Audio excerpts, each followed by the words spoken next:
Las bolsas de cereales son otro actor muy importante dentro del sistema comercial de granos y son instituciones sin fines de lucro que concentran las operaciones comerciales brindando un lugar físico donde conviven vendedores y compradores. Los acopiadores, cooperativas y productores representan a la oferta que dentro del recinto del mercado ubicado en la bolsa de cereales está representado por los corredores. Y los exportadores e industriales representan a la demanda. Las entidades más importantes del país son la Bolsa de Cereales de Buenos Aires, la Bolsa de Comercio de Rosario y además la de Bahía Blanca, Santa Fe y Córdoba. Las más activas son la Bolsa de Buenos Aires y la Bolsa de Comercio de Rosario, en las cuales se celebra diariamente dentro del recinto del mercado la rueda de la bolsa, en la cual se definen los precios de mercado representativos de los diferentes cereales que allí se negocian.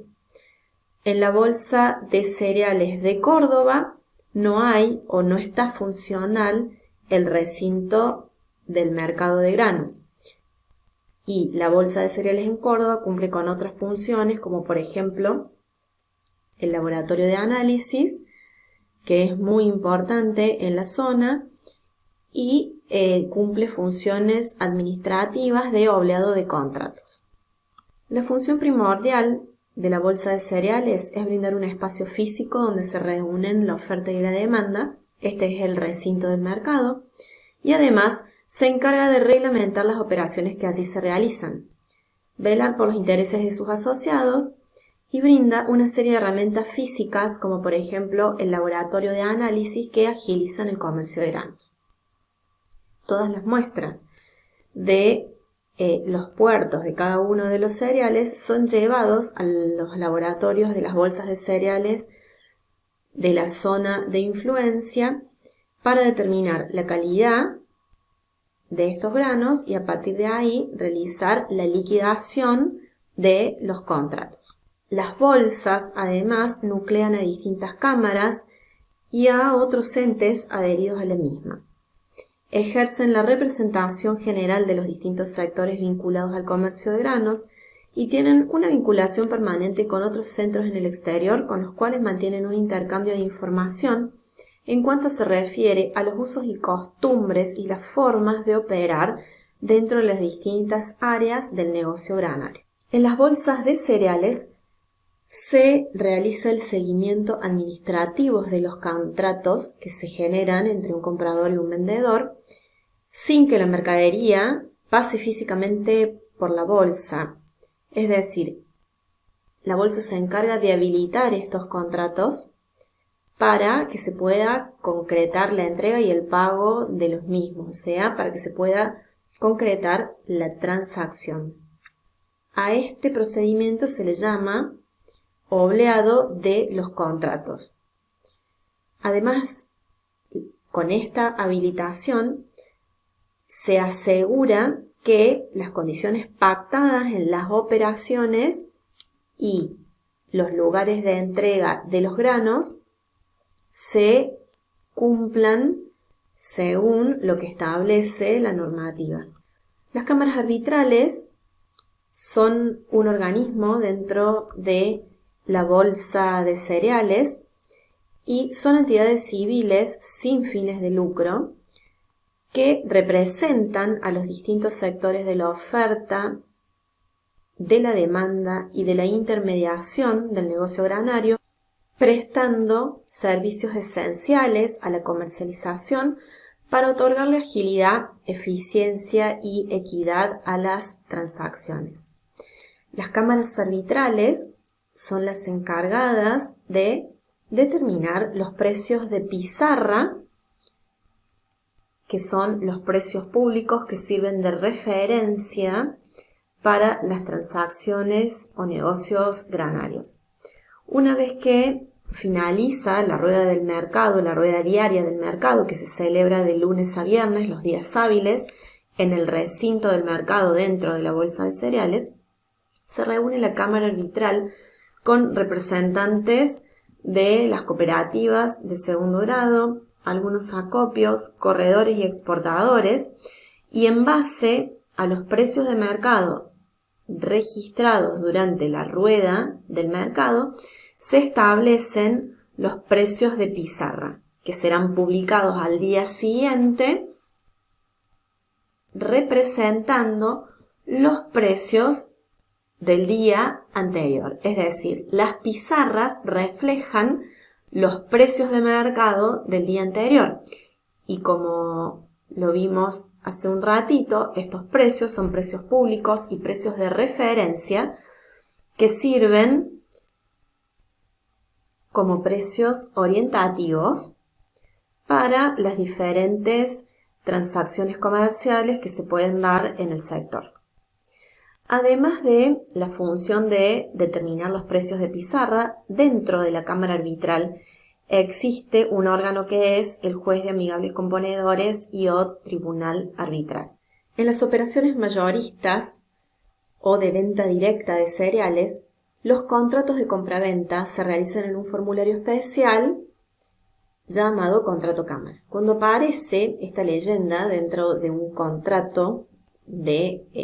cereales o dentro de un contrato del negocio granario, significa que las partes intervinientes se someten a las normativas y a las reglas y usos que establece el comercio de granos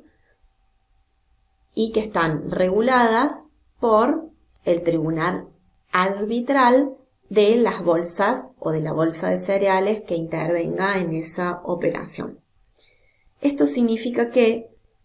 si hay algún problema entre las partes que componen o que hicieron ese negocio y este problema no se puede resolver a nivel administrativo o a nivel de intermediario, por ejemplo, a través del corredor, se puede apelar al tribunal arbitral para que revise la situación y determine la solución de la misma. Entonces, el tribunal arbitral es un órgano dentro de la Cámara Arbitral que sirve o que se utiliza para poder dirimir conflictos en los negocios o entre las partes de un negocio granario. Las operaciones del sistema de comercialización se pueden dividir en 3 etapas bien definidas: la etapa primaria, la etapa secundaria y la etapa terciaria. La operación primaria es aquella operación en la que intervienen los productores agropecuarios. Es la primera transacción comercial que se inicia dando lugar a la activación de los mecanismos que se desarrollan en la cadena comercial y que forman la estructura dinámica que caracteriza al comercio de granos. En esta etapa, los productores venden su cosecha a los acopiadores, cooperativas o a un adquiriente final, como puede ser un industrial o un industrial exportador, ya sea en forma directa o mediante la intervención de un corredor. En general, el producto en esta etapa se comercializa tal como sale de la finca o explotación, excepto que la transacción sea una venta directa a través de corredor, en la cual la mercadería tiene que llegar a puerto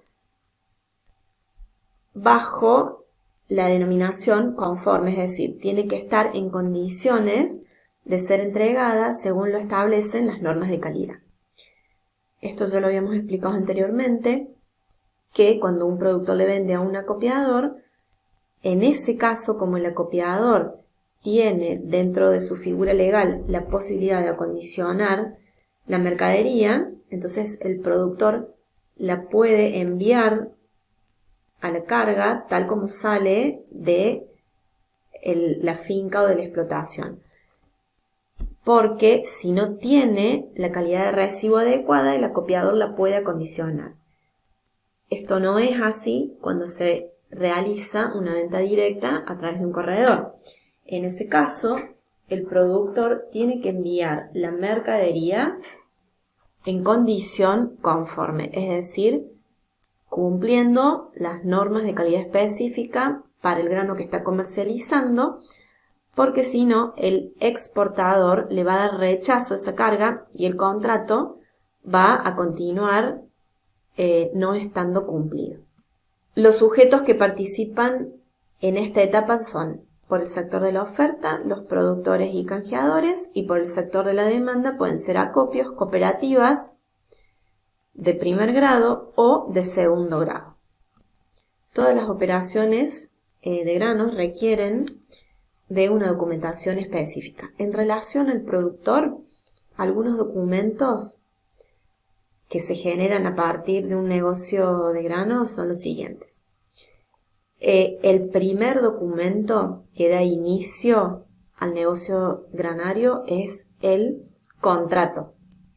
En el contrato se pactan las condiciones del negocio, la fecha de entrega, el valor de la mercadería, el tipo de especie que se negocia, la cantidad y todos los datos, tanto de comprador como de vendedor y del intermediario que interviene. A partir de ahí, al momento de entregar esa mercadería, el documento que aparece es la carta de porte, que es el documento requerido para el traslado de granos en todo el territorio argentino a través de transporte rodoviario o a través de camiones. Una vez que la mercadería llega al comprador, esta operación se documenta primero en un 1116A, que es un certificado de depósito en el cual la mercadería todavía está a nombre del vendedor. Luego, una vez que se factura, se realizan las LPG-01, que es la liquidación primaria de granos, ex formulario 1116B, si el comprador es un acopio. O se puede realizar en su defecto la LPG-02, que es el ex formulario 1116C, si la operación es a través de venta directa y en esta operación interviene un corredor. Hay un cuarto formulario que forma parte de esta operación primaria, que es el 1116RT, es un 1116 de retiro o de transferencia, en el caso que, esto se da en casos muy excepcionales, un productor haya entregado, por ejemplo, a un comprador y por algún motivo no se concreta el negocio o se arrepienta o las partes no se pongan de acuerdo. Entonces, para poder retirarlo del comprador y volverlo a su campo, necesita cumplimentar o documentar este retiro a través de un 1116 RT. La operación secundaria es aquella operación en la que los sujetos intervinientes son los acopiadores y las cooperativas con los exportadores o con industriales exportadores tradicionalmente vinculados por los corredores de grano. Los sujetos que participan principalmente en esta etapa son, por el sector de la oferta, los acopios, cooperativas, cooperativas de primer grado o cooperativas de segundo grado. Recordemos que en la etapa primaria estos sujetos eran demanda, pero en la etapa secundaria se transforman en oferta, ya que ellos no procesan la mercadería, sino que simplemente la compran y la vuelven a revender en la etapa secundaria. Por el sector de la demanda tenemos exportadores e industriales, y por el sector de los intermediarios aparecen los sujetos como los entregadores, los técnicos, los peritos clasificadores, acondicionadoras y corredores. La operación terciaria es la etapa en la cual se realizan transacciones en divisas entre exportadores e importadores de granos, aceites y subproductos por mercadería libre colocada a bordo de un buque. La venta de la mercadería se realiza en origen y el operador de exportación o trade es el responsable del cumplimiento de todas las normas cambiarias, aduaneras e impositivas vigentes. Los sujetos involucrados en esta operación serían, por el lado de la oferta, el exportador, que en la etapa terciaria es oferta, y los intermediarios como traders, y por el lado de la demanda, los importadores de bloques económicos externos al país o de otros países.